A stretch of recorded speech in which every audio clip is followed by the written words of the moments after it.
morning guys, Gemma and Jess here, and happy Friday, whatever part of the world you are in. You're not so well, are you? You've been like coughing, are you? You've got a little lemon drink there. Yeah, I'm fine. Can we drum up some like well wishes for Jess? Bless her. Look at her, she looks so... I'm not dying.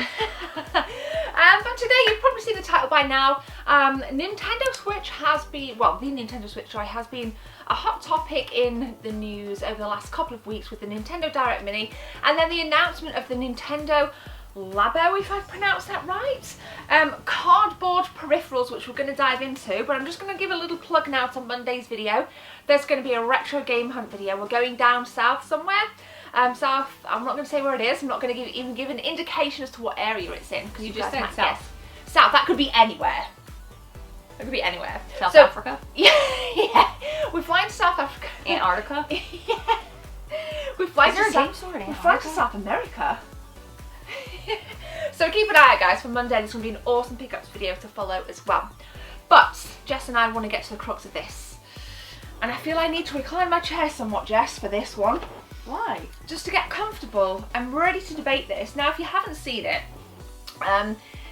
the hashtag Nintendo Labo is trending on Twitter, and it's these kind of cardboard peripherals that you, your family, your kids, whatever, you can put together yourself and utilise the Switch, the joycons and the Switch itself into these cardboard peripherals. I'll put a screenshot on the screen now.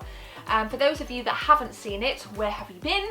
And it's kind of divided opinion, if I'm absolutely honest. Now, I'm fairly neutral on it at the minute. I'm kind of not decided on how I feel.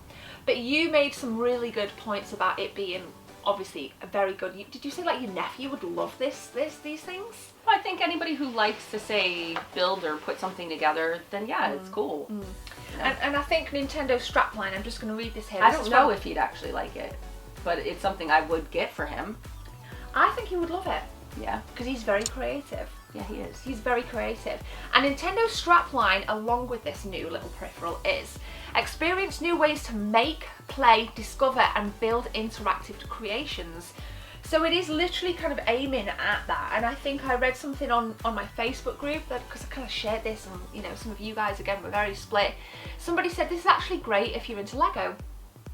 If you're into Lego, right. See, anything that I feel is interactive. Physically, so you have something that's interactive, yeah, digitally and then physically. Okay. You know what I mean? You can combine the two.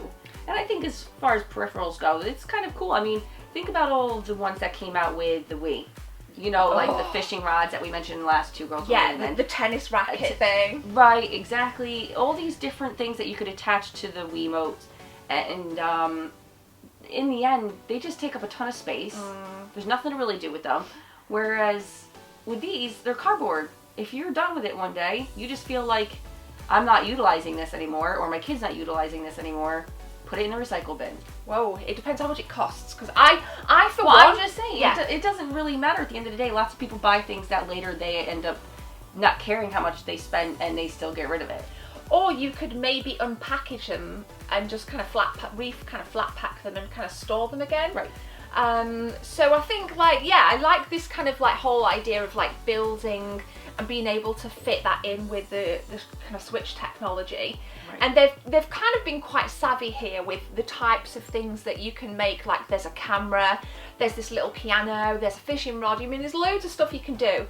And I genuinely believe, like I said, it's probably not something I'm going to be investing in. Because it's not something I wish to collect for, and it's definitely not something I would play. So if I'm not going to collect it, I'm not going to play it. If it doesn't tick either of those two boxes, I'm not going to buy it. But that doesn't mean to say that I think it's a bad idea, because I do think there's a massive market of gamers out there, like your nephew and like our nephews, yeah, that would love it. Can you imagine Ruben getting into this? Well, can you imagine that kid? He'd love it. You know, besides kids, I wouldn't mind trying it. If I saw it on sale, right, I would give it a go just for the heck of it, just to see. How much would you be willing to pay? No more than 20 quid. 20 quid seems fair. How much is it? I have no idea. I mean, they're individual ones, right? So you can't buy it as like a whole set. I would imagine so. If I find the price when I edit the video, I'll put it on screen right now. If it's not on the screen, it means we haven't found the price out yet. It's one thing I didn't actually think about until we were sitting here. Right. Because I've looked at it, I've seen the video, I've seen some of the pictures, but I didn't actually look at the price. No, if that's been announced. Right, unless I've missed it. Like I said, I'll put it on screen. But is it something that you guys want to buy? Now, as with any Two Girls One Game and Topic episode, you guys always have lots of value in the comment section below. And I must admit, you know, I've sang Nintendo's praises this week. I've loved to see some of the new stuff we're getting out. I've loved to see, you know, with the Nintendo Direct Mini, the thumbnail is in the cards if you guys want to check it. I'm really excited to see this year unfold for the Switch, and I think this is just adding that extra little side, because I tell you what, I never expected a product like this to hit the market, for the Switch especially. Right. Now I'm kind of reflecting on it, I actually think there's a lot, like on a plus side, I think there's a lot of innovation, and like you said, a lot of opportunity for creativity to unfold, excuse the pun. But I think that... And you can personalize these, you know, if you didn't want it to look like plain cardboard, yeah, then you could color it. Yeah. Put stickers on it. Oh, Ruben You know, totally personalize it to your taste. Now, what's going to be, I think is going to be interesting, is whether or not this product is patented. Because if it isn't, then I'm certain we're probably going to get a whole heap of, like, okay, let me flip that back. There's going to be people out there that could probably make these things themselves. Because there's so many tech savvy and I wouldn't have a clue because I'm not very good, like practically, I'm not very good. Mm-hmm. But somebody out there that is maybe like a carpenter and could maybe adapt those skills with a cardboard box. Right, just, but when you buy this, are you also getting a code so that you can play a particular game with it? I mean, it's not always a matter of whether or not you can make it yourself, but if you have the software that goes along with it. I bet there'll be somebody out there that will, and if there isn't somebody out there that can mass produce it, certainly, there'd potentially maybe a company that could. So it'll be interesting to see, like, from another side of this argument or points, is it patented? Like, I think Nintendo would have had this, like... Okay, now, Nintendo's promoting it, right? Yeah. Yeah, so I think Nintendo's not going to bother promoting something that doesn't have a patent. Well, it is a Nintendo product. I believe it's Nintendo Labo, so it's going to be theirs. So I'm sure they would have had some legal loop that says nobody else can make these kinds of products for the Switch. Or for a certain amount of time. Absolutely, yeah. So it's definitely interesting. It made me smile, but it didn't make me want to run out and buy it. And like I said, it didn't tick either one of those boxes. You, on the other hand, you'd be willing to pay up to 20 quid? Yeah. What if it was 40? I'd have to see it first. Okay. 20 quid based on what I've seen online. Right. Sometimes you see something in person, you look at it and you go, oh, no. Or you're like, oh yeah, actually I can see myself spending that. Okay, fair play. And it depends, you know, if say like one of our nephews asked us, then I'd be more inclined to do it because it's something that would make them happy. I might road test that and show Ruben and Dylan the video, because it's like a couple of minutes on it's all over the place, and see if he likes it and maybe get like his reaction to it, because I think he would love it. And what I want to know especially is, would your kids like this? Regardless of whether or not you like it. I think you're so focused on kids.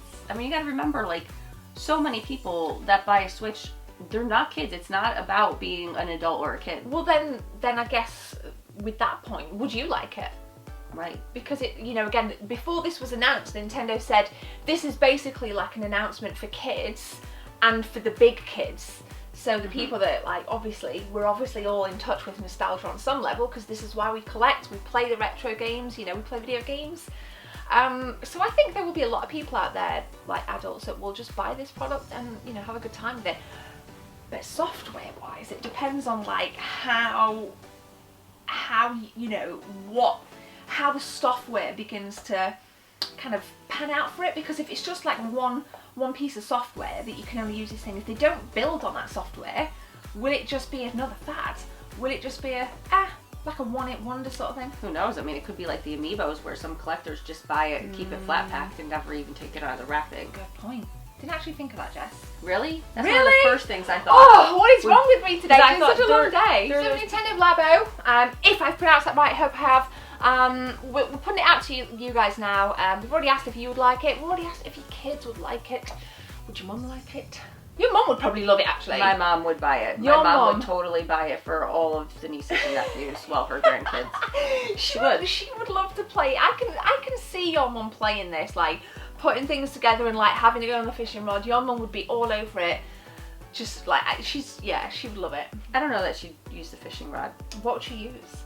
Maybe the piano. The piano. Oh, Valerie, if you're watching, hello. But seriously, guys, thank you for watching. The 2 Girls 1 Gaming playlist is 2 Girls 1 Gaming topic playlist is in the description, as well as all social media links. I will see you guys on stream later, as this goes out on Friday, and then obviously I'll be streaming over the weekend. You are? Am I? I'm just kidding. No. But yeah, keep an eye out as well for that new retro game hunt that drops next week. So Jess, do you want to say anything else? I'm good, thank you. Thank you for watching, guys. Have a beautiful day. See you soon. Bye. Bye.